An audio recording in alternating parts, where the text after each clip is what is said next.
of Nellie Kim chalking up for her next event with that narrow lead over Maxi Ganauk, who is also yet to come. By the way, Filatova got a 9-8, holding on to third place over Melita Rune by that very narrow margin. You know, Jim, Nellie's routine on the uneven bar, her style goes back a few years. She is not doing as many of the handstand moves or the high bar moves that some of the new upcoming gymnasts are, but she moves so well on this event from one bar to the other that the judges reward her for it, which is great. There's a straddle over the high bar, move that's done a long time ago. It's not particularly, there's a 1.5 twist, not particularly new. Free hip heck. Now watch this move. Brand new heck. She jumps to the low bar. Ooh. Very nice. I think one thing that's important is that she surprises the crowd, which they react, and of course the judges react as well. Here's her dismount front with a half twist. Nellie Kim.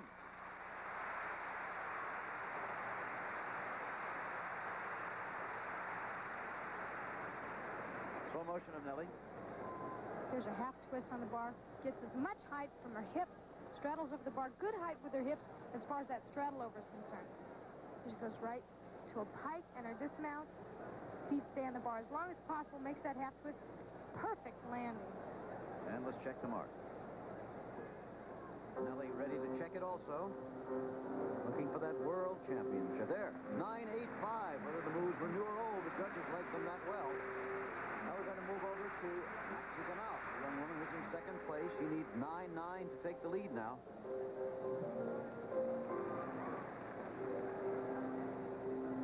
You know, Jim, she has tremendous strength on the floor exercise, but she also does very well here. Good spring off, lay out Tsukahara. You'll see that she was laid out all the way around. One thing the judges want to see. They don't want to see any pike on the end. Okay, stand by for her mark now. Maxi Ganauk. Been doing that move for a long time. 9.7. Ooh, not so good. That's going to cost her. And Nellie Kim knows it. She's got a much solider lead now. Incidentally, Nadia Comaneci was returned to the hospital this afternoon and operated on. Remember, she has that infected hand. That's why she's not in this competition on this occasion. Dr. Bailey Cothran is the medical director of the World Gymnastics Championships here in Fort Worth. Was one of the, well, I guess you were the first medical person to see Nadia Comaneci's injury early in the week. Can you tell me exactly what you saw? At that time, she had a very small, 1/8 in diameter ulceration, surrounded by redness about the size of the old silver dollar. Yeah. And raised about, I'd say, a ½ inch. There was a streak of redness, a line moving up the arm. That's not a good sign, is it? No, sir. That's not a good sign. And a very tender node, lymph node, just above the elbow, which we call an epitrochlear node. Could you tell what it might be from? Well, this was obviously infection, bacterial invasion of the area causing cellulitis of the skin, and then involvement of the lymphatics and the lymph nodes. But it's nothing that can't be cured. No, sir. It can be cured. All right, the competition will continue here in a minute. Third mission has been completed now, and the standing of the leaders is unchanged. Maxi Ganauk gained a bit, but not enough on Nellie Kim. Now we move to the final round, where Maxi will make her final effort to catch Nellie Kim. Now, she has to go on the balance beam before Kim does her floor exercise. That's a front aerial mount. You know, it's really tough when you're under as much pressure as she is now to have to compete on the balance beam. It seems to be the most nerve-wracking event of all. She's a tough competitor. Getting ready now for aerial, or back gainer on the beam. Oh, big break. At least 3/10 of a point there. Maybe the judges will take into consideration the difficulty of that gainer. She looks like she's looking a little bit off to the side, which is, looks like she's distracted just a little bit there. Back handspring. She's working a little stiff right now. Remember, the 2/10 of a point could make all the difference here. I don't think she's she's can't afford anything in the way of a fault. I don't think she's going to catch up with her at this point. And, of course, Nellie's competing in her strongest event, the floor exercise. No-handed forward roll. Oh, little mistake there, too. Those little bobbles really do make the difference. Sometimes they cost half a tenth a point. Sometimes they cost a little bit more, 1 or 2 tenths. Maxi Ganauk certainly will be a factor in the Olympic Games in Moscow and in future World Championships. No doubt about that. Getting ready for a big move, an aerial. Ah, her dismount, double twist. Okay.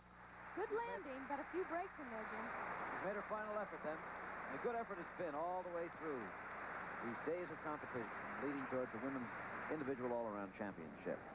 All right, now let's move across to the floor exercise. Nellie Kim coming out, hoping to clinch her first world championship. Remember, she's 22. And as we said, she's been in the shadow of the great Ludmila Tereshcheva, the shadow of Olga Korbut, of Nadia Comaneci, although all through these years, she's been one of the world's great gymnasts. Not only won a gold medal at Montreal, but got a perfect mark of 10. You can't do better than that. But Nadia was there, too. The mark for Ganauk, 9.70. So even a 9.55 would win the championship here for Nellie, and she's capable of much better than that. Oh, very capable. She starts out with a double pike. She's also very capable of doing a full twisting double back, but I doubt she'll do it. I'm sure she'll keep the routine clean and not take any extra risk. Again, something new in gymnastics, full orchestration for accompaniment. Done very easily, a double pike. Jim, just wait till it goes into a kind of a disco music. I think it already is. She looks very relaxed out here now. Relaxed yet tight enough. Beautiful opening. That was a pike, only she opened up while she was still upside down, which makes kind of for a nice style there.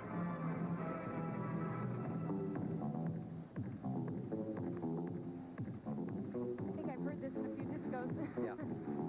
What an attractive figure she is out there, though. She certainly is.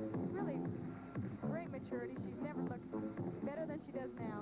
And there's a warmth to Nellie Kim. She communicates to the audience. Well, even when she's not on camera, even when she's not out there competing, she's nice to everyone. Ended with a full twist and back. She's not putting all her difficulty in, but you can bet that crowd will like this routine. Well, almost certainly they're saluting the new women's individual all-around world champion, Nellie Kim. There's Polina Ashtakova, her coach, lifting her up. She was known as the Russian Birch when she was a champion at Rome in the Olympics in 1960. 9.85. That does it. Nellie Kim is the world champion. She's finally done it at age 22 after long years of international competition. Yet to be determined, however, is the bronze medal. We'll be back for that. Hello, everyone. Now at the uneven parallel bars, Maria Filatova of the Soviet Union. She's good at this one, and she'll have to be tonight, remember, if she wants to win the bronze medal for herself. In this mount, front salto over the high bar, she really has to take a hard run for that. Watch this. She goes into giant swings. Now watch, she'll make a half twist here. After this, she switches her hands around, and a front somi. Beautiful. Whoops, not quite an... Oh, there could be the slip that could cost her the bronze medal. Interestingly enough, Jim, that kip that she did on that low bar is a basic move, but she just didn't seem to have enough speed. Well, she's only been leading Melita Rune of Romania by 25 1/1000ths of a point, and here comes Rune on the balance beam. Let's move over there now. Melita Rune has her opportunity. We don't have the mark yet, of course, for Filatova. You know, that'll be coming up.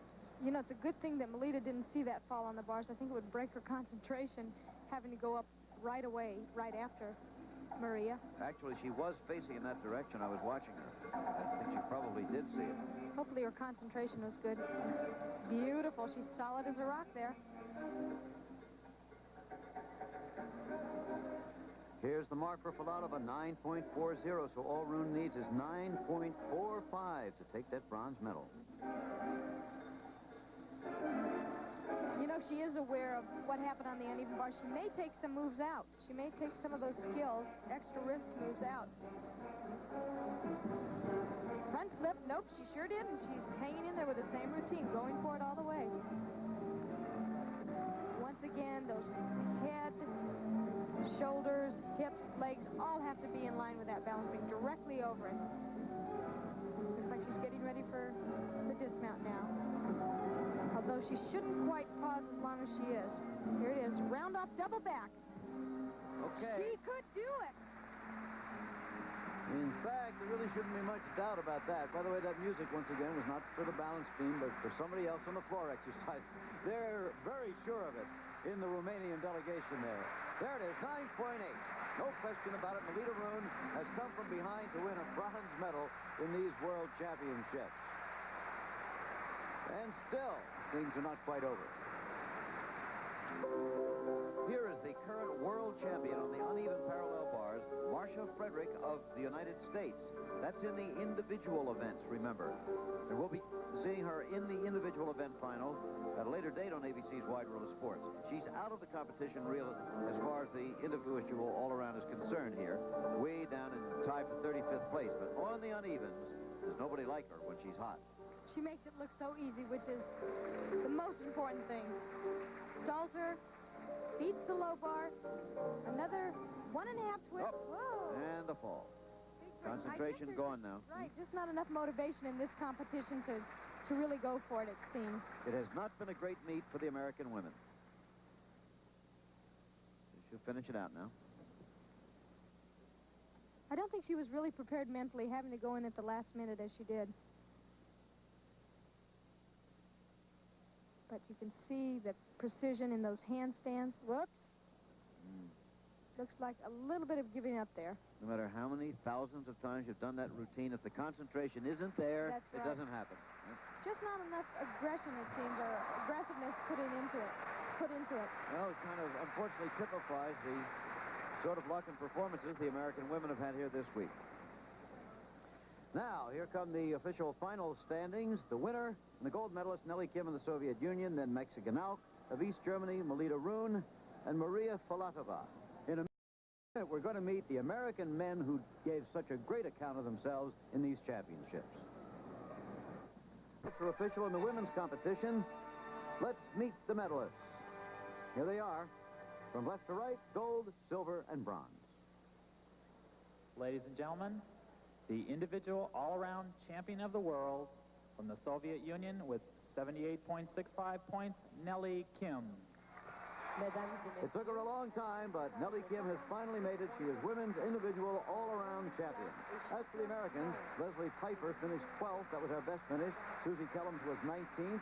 Marcia Frederick, 23rd. Kathy Johnson had the best record of any American coming to the finals. However, shortly before this competition began, she was taken ill and was to compete. She was placed 37th. But Nelly Kim is the winner, the gold medalist, the champion.